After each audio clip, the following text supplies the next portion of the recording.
Ever wonder what you can bake with just 3 ingredients? These cookies come together in minutes. No cutters, no chill time. Room temperature butter. You can use semi-solid clarified butter if you like. It'll work just fine. Just make sure it is firm enough to touch. Next, we will take in the icing sugar or home ground powdered sugar, but sieve it well enough to avoid the gritty texture in the cookies after baking. Now the method I'm using here is creaming the butter and sugar. We're not using the whisk as we do not want to incorporate any air in it.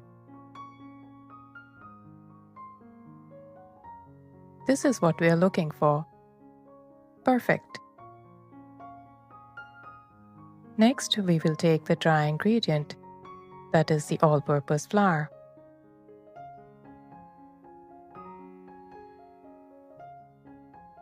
And eventually bring it together with the help of your fingertips. Now I know I said this is a 3-ingredient recipe, but the chocolate chips are optional. You can always skip them if you like, and keep it to be a plain vanilla dough.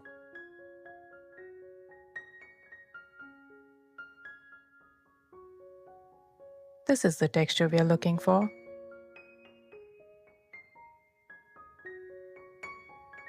Cover it and keep it aside for later use. Next, we will prepare the chocolate dough, starting with the same quantity of room temperature butter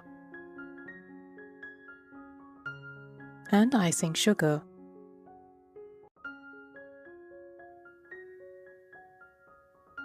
Follow the same steps as we did for the vanilla dough.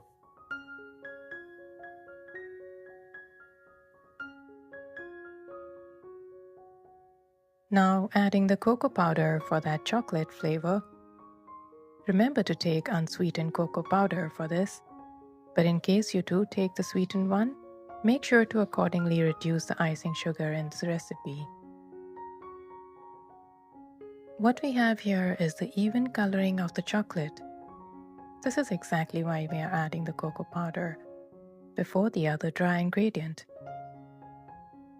Perfect. Now going ahead with adding the dry flour, we will take a lesser quantity of flour as compared to the vanilla dough. This is because we have added the cocoa powder. So you must remember to have a set ratio for the given recipe. But this would not apply if it was a whole wheat flour. Kindly check the description box below for the details of the recipe with whole wheat flour. Finally, add in the chocolate chips and bring it all together.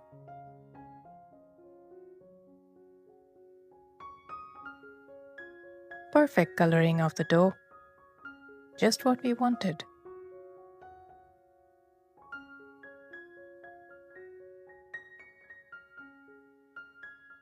Now prepare your workstation to roll out both the doughs. Along with using the butter paper, it is important to use very little flour as we do not want the dough to go dry.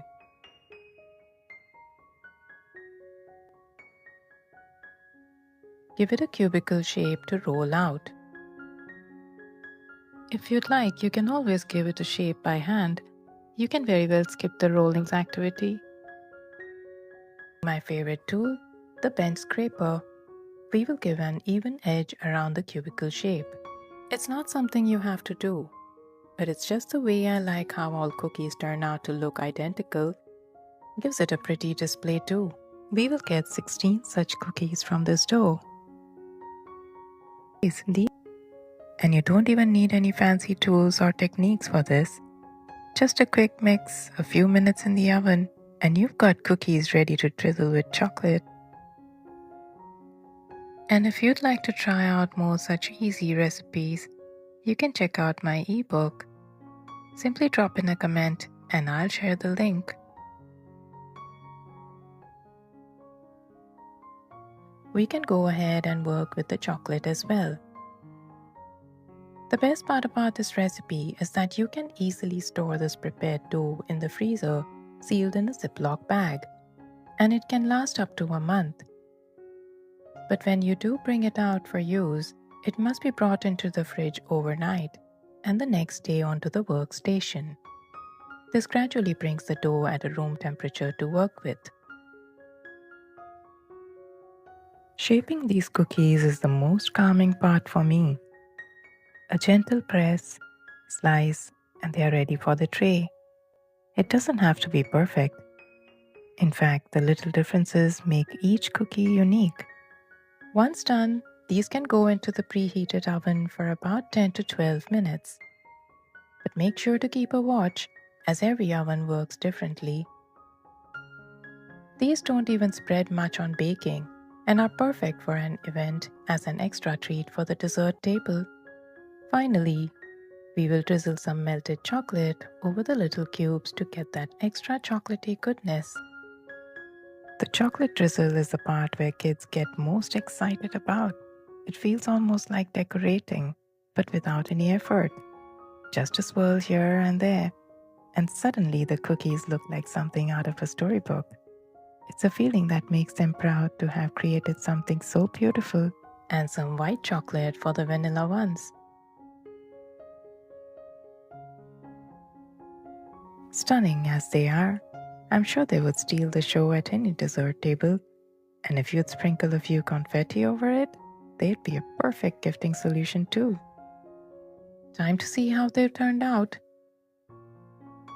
Perfectly baked on the outside, with a crisp texture and just the right crumbs on the inside too. And the white dough is just as pretty with an ever so light browning on the bottom as well. Perfect moist crumbs. I'm sure your kids will love it too.